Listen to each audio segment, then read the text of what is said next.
everyone and welcome to the second in my new true crime series. Firstly, thank you so much for all your amazing comments on the first video. I was so nervous about it going up because true crime is something I've been so obsessed with for ages, and it meant so much that you guys would support this new series because it is completely different to anything I've ever done on the channel before. And yeah, thank you so much. Your support means everything. I just want to say secondly, before I get into the case today, I've got a very squeaky chair today.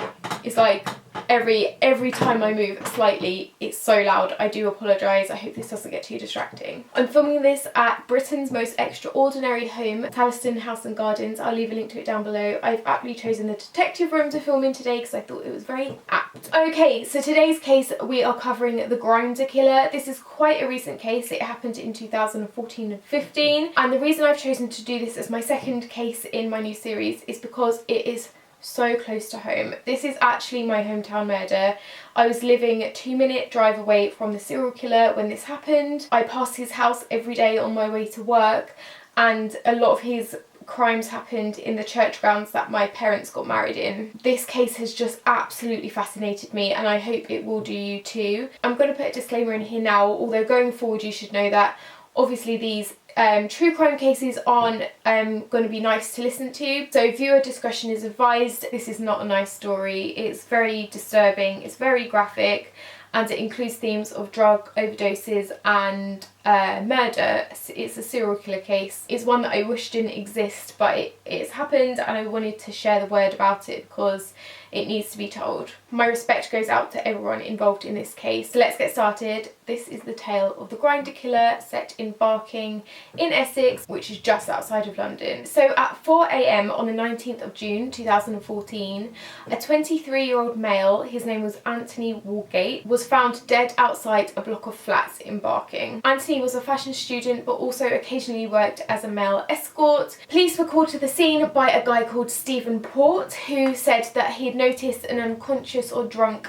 kind of collapsed man outside of his block of flats. So the police quickly attended the scene and they found that the man outside was Anthony and he was dead. The police put the death down to an accidental drug or alcohol overdose, and they weren't treating it as suspicious. So a week after Anthony's death, the police actually worked out that he had plans to meet up with a client from his male escort service the evening that he passed away. And guess what the name of the client he was meeting that night was? None other than Stephen Port, the guy who had called the police complaining of the drunk man outside of his flat in the first place. So Stephen was obviously immediately arrested for perverting the court of justice, obviously because he was lying to the police about what actually happened. So Stephen then confessed that Anthony did go around to his house that evening, but throughout the evening Anthony was apparently taking the drug GHB, which is gamma hydroxybutyric, throughout the evening, and apparently Anthony had become violently ill during that time. Stephen then apparently left for work, and when he came home Anthony was dead in his flat. He then apparently panicked, dragged the body outside of his house and called the police.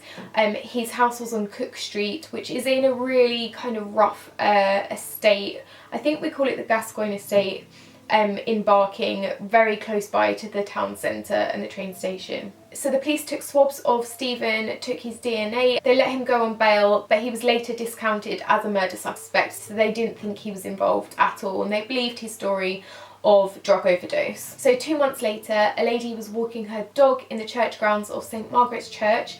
This is the church that my parents got married in. Spent a lot of time around that area growing up in Barking. She was walking her dog and she stumbled upon the dead body of 22-year-old Gabriel Kovari. His body was found kind of propped up against a wall in the church grounds. He was wearing his sunglasses when he was found, and apparently he had some of his belongings next to his body, but he was very obviously dead. So this is when the case starts to get extremely obvious and frustrating, but for some reason the police just did not put it all together. So it turned out that Gabriel had actually moved into Stephen Port's flat a couple of weeks beforehand. Stephen had given him kind of free rent to live on his sofa, but then 2 weeks later his body was found dead against the church ground. Now, can you guess what Gabriel had passed away from? You guessed it, a fatal overdose of GHB was found in his system, the same thing that the previous guy, Anthony, had also passed away from. So Stephen had injected Gabriel with a fatal dose of GHB. He had somehow moved Gabriel's dead body from his apartment to the church grounds, which is probably like a 5-minute walk. But it's a really busy area. I'm really not sure how he got away with it. Like, I've walked that path and there's people there all the time, there's cars passing all the time. So how he managed to get a dead body across a busy roundabout and onto the church grounds without being seen is absolutely bizarre. And for some horrendous reason, the police did not link the deaths of these 2 young gay men together. 1 month later, this is just so, you just can't make this up. The same dog walker that found Gabriel's body found the dead body of another man whilst walking her dog a month later. Can you believe it? What are the chances? Poor woman, she must be absolutely horrified and really traumatised from that. What are the chances? So this was the body of 21-year-old Daniel Whiteworth, and he was found in the exact same spot and the exact same position as Gabriel was found a month earlier. The police discovered a suicide note on Daniel's body in which it said that he was in a secret relationship with Gabriel and that they had been doing GHB together. Gabriel had overdosed, and then Daniel a month later had decided to kill himself because he felt so bad, kind of for remorse. So that was his reason for killing himself. Obviously wasn't what happened at all. Stephen had actually planted that fake suicide note on Daniel's body. What had actually happened was Daniel and Stephen started talking on a gay dating app. They had decided to go to Stephen's flat for a drink before they went out for dinner that evening, but they obviously didn't get that far because instead Stephen drugged, raped and then murdered Daniel. Really horrific. How he got away with this 3 times is absolutely baffling. I've got to say, in this case, the police did a real injustice to young gay men for not using their brains and kind of seeing that this is so obvious. So the police again suspected that this was drug overdose and they didn't treat it as suspicious at all. In fact, they spent an awful lot of their time kind of studying and looking at the suicide note rather than listening to anyone else. In the post-mortem performed on Daniel's body, a pathologist said that there were some markings and some bruisings on the top of Daniel's arms, which wasn't consistent with suicide and was consistent with being manhandled after death. But the police, for some reason, did not pay attention to this and instead continued with the whole suicide theory. The police got in touch with Daniel's family and they were shown the suicide note and asked to confirm if that was in fact Daniel's handwriting. The family couldn't confirm that that was Daniel's handwriting because they communicated a lot of the time by either text or email rather than handwritten letters, and it came to light afterwards that the police didn't actually get any professionals to analyse the handwritten suicide note. There was obviously uproar about this after the case had ended because the police weren't doing their job properly. They'd just gone to Daniel's family to get confirmation that it was his handwriting without actually getting the advice of an expert in the field. If they'd done their job and investigated properly, a 4th death would not have occurred and Stephen would not have been able to strike again. So in early 2015, the court case for Anthony's death, the first guy who was killed, his trial came around and Stephen was sentenced to 4 months for perverting the court of justice, but he only served 2 months. Again, this is beyond me. That always happens. They still weren't treating him as suspicious, even though he was linked to 2 deaths out of 3 recent ones that had happened in Barking at the time. On the 13th of September 2015, so over a year since the first death, Stephen had arranged to meet up with another guy on the dating app GRINDR. This was 25-year-old Jack Taylor. Jack's body was then found, again similarly to the last 2 men, sitting in the same graveyard, St Margaret's Church. He was found with a syringe in his pocket, with white powder in his wallet, and also with needle marks in his arm. Now, Jack's family were immediately suspicious because they knew that their son never took drugs and he was really against it, and so they kind of started their own investigation and started looking into it themselves, which Thank goodness they did. Again, for Jack, the coroner said that this was a drug overdose, which is ridiculous considering that all of the other dead men found had so many similarities. They were all young, they were all gay, they were all found within a mile radius of Stephen Port's home. They all died from a fatal dose of GHB in their system. They were all found without their mobile phones, and they were all found with their t-shirts pulled up around their waist from the dragging of their bodies to the church ground.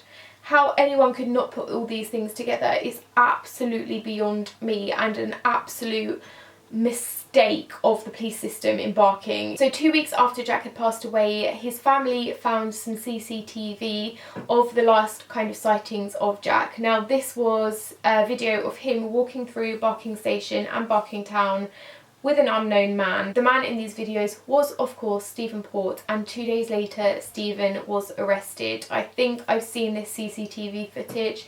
I will insert some of it here. This is so bizarre to me because this is literally kind of my stomping ground, and it's so bizarre to think that there was a man I could have easily passed in the street who was a serial killer and actively killing young gay men around this time. It just is so frightening.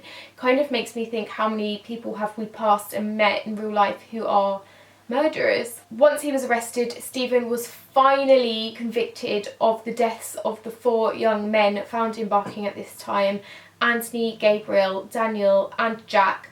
And he was also convicted of raping 3 other men in the area, also whom he had drugged with GHB. I'm just going to read this bit. He was also charged with 10 counts of administering a substance with intent and 4 sexual assaults. He was obviously found guilty on all counts and convicted for life imprisonment. The police obviously got an awful lot of backlash over this case because they could have prevented the deaths of at least 2 men. So the Independent Police Complaints Commission is currently investigating whether 17 police officers in the Met should face disciplinary action for this kind of injustice. There were so many things that they could have picked up on, such as Daniel's body, who was the 3rd man to be found. He was found wrapped in a blue bed sheet, and the police stupidly didn't test that bed sheet for DNA. If they had, they would have found Stephen Port's DNA on it, and they obviously could have linked that to him because they took his DNA after Anthony was first found passed away. This is just not a happy story in any way, because 4 young men with their lives to live were brutally murdered and sexually assaulted, and it really makes me feel ashamed to be kind of surrounded by a police department which could have prevented this. So that is the case of the GRINDR killer, as Stephen Port is now named. I really hope that the 4 men's families have found some kind of peace with Stephen have been convicted for their murder. Obviously that is just not enough. It shouldn't have been allowed to happen in the first place. There is a great documentary all about this case on BBC. It's called The GRINDR Killer. Go and watch it if you can, because they do a much better job of explaining this than me. But if you did want to kind of research this case more, then that's a good place to start. But I wanted to tell you guys about this because I don't think it's that well known, but it needs to be, just to raise awareness for these young men who've lost their lives, and also shine a light on the police department who maybe weren't doing their jobs to their full extent. If you found this story interesting, I would love if you could share it around to your friends, raise awareness of the case. I will also leave any links to where you can read more about it below as well.